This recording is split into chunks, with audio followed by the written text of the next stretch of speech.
67ാമത് സംസ്ഥാന സ്കൂൾ കായികമേളയുടെ ആദ്യ ബാച്ച്, ഈ മേളയിൽ പങ്കെടുക്കുന്ന ആദ്യ ബാച്ചാണ് ഇപ്പോൾ എറണാകുളം തിരുവനന്തപുരം റെയിൽവേ സ്റ്റേഷനിലേക്ക് എത്തിയിട്ടുള്ളത്. ഇവരെ മന്ത്രി വി ശിവൻകുട്ടി ഒപ്പം മന്ത്രി GR അനിൽ, ഇവർ രണ്ട് മന്ത്രിമാരും ചേർന്നാണ് ഇവരെ ഇങ്ങോട്ടേക്ക് സ്വീകരിച്ചത്. വലിയ സ്വീകരണമാണ് ഈ കുട്ടികൾക്ക് ഇവിടെ ഒരുക്കിയിരിക്കുന്നത്. കാസർഗോഡ് ജില്ലയിലെ ഇൻക്ലൂസീവ് വിഭാഗത്തിൽപ്പെട്ട മത്സരങ്ങളിൽ പങ്കെടുക്കുന്ന കുട്ടികൾ, അതായത് പ്രത്യേക പരിഗണനയുള്ള കുട്ടികളാണ്, പ്രത്യേക പരിഗണനയുള്ള മത്സരങ്ങളിൽ ഇനങ്ങളിൽ പങ്കെടുക്കുന്ന കുട്ടികളാണ് ഇവിടെ എത്തിയിട്ടുള്ളത്. നാളെ ഇവർ ഈ വിവിധ മത്സരങ്ങൾക്ക് ഇവരിവിടെ റിപ്പോർട്ട് ചെയ്യണം. അതിനുശേഷം 22-ാം വിവിധ സ്റ്റേഡിയങ്ങളിൽ ഈ കുട്ടികളുടെ മത്സരങ്ങൾ നടക്കുന്നത്. ഈ ഇവരുടെ കുട്ടികളുണ്ട്, ഇവരുടെ അധ്യാപകരുണ്ട്.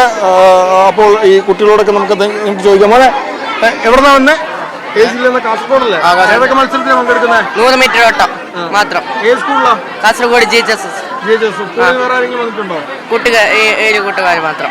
ആദ്യമായിട്ടാണോ കായികമേളയിൽ പങ്കെടുക്കുന്നത്? അതെ. അപ്പം അങ്ങനെ നിരവധി കുട്ടികൾ, ഇവരുടെ അധ്യാപകരുണ്ട്. അധ്യാപകരാരെങ്കിലും കൂടെ വന്നിട്ടുണ്ടോ?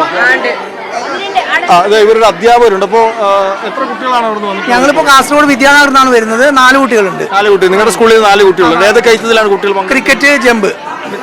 അതെ. അപ്പം ഇത്തവണ കുട്ടികൾക്കെല്ലാം തന്നെ മെഡൽ കിട്ടുമെന്നൊരു പ്രതീക്ഷയുണ്ട്. എല്ലാവരും നല്ല പ്രാക്ടീസ് ഒക്കെ ചെയ്തിരുന്നു. വളരെ സന്തോഷത്തിലാണ് എല്ലാവരും. കുട്ടികളെ എല്ലാവരും ആദ്യമായിട്ട് പങ്കെടുക്കുന്നവരാണോ? കഴിഞ്ഞ വർഷം പങ്കെടുത്തിട്ടുണ്ടായിരുന്നു.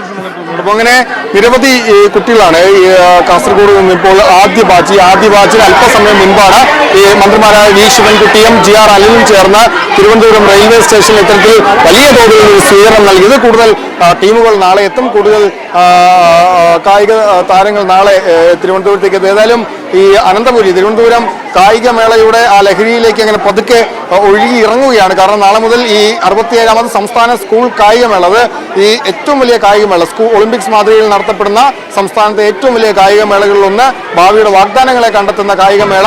അതിൽ നാളെ ഔദ്യോഗിക ഉദ്ഘാടനം മുഖ്യമന്ത്രി പിണറായി വിജയൻ നാളെ വൈകിട്ട് നടത്തും. അതിനുശേഷം മറ്റന്നാൾ മുതലാണ് മത്സരങ്ങൾ, ഇൻക്ലൂസീവ് മത്സരങ്ങളാണ്, സവിശേഷ പരിഗണനയുള്ള കുട്ടികളുടെ ഇൻക്ലൂസീവ് മത്സരങ്ങളാണ് നടക്കുന്നത്. അതിനുശേഷം വരും ദിവസങ്ങളിൽ അത്ലറ്റിക്സ് അടക്കമുള്ള വലിയ മത്സരങ്ങളിലേക്ക് അല്ലെങ്കിൽ വലിയ പോരാട്ടത്തിലേക്ക് പോകും. നിലവിലെ ചാമ്പ്യന്മാരുണ്ട്, പുതിയ ചാമ്പ്യന്മാർ പുറക്കുമോ എന്ന കാഴ്ചയൊക്കെ നമ്മൾ കാത്തിരുന്ന് കാണേണ്ടതാണ്. ഏതായാലും ആദ്യ ബാച്ചിന് സ്വീകരണം ഇപ്പോൾ നൽകിയിരിക്കുകയാണ്. സനോജ് കുമാർ ബേപ്പൂരിനൊപ്പം നിതിൻ സേവ്യർ, മീഡിയ 1 കൊച്ചി.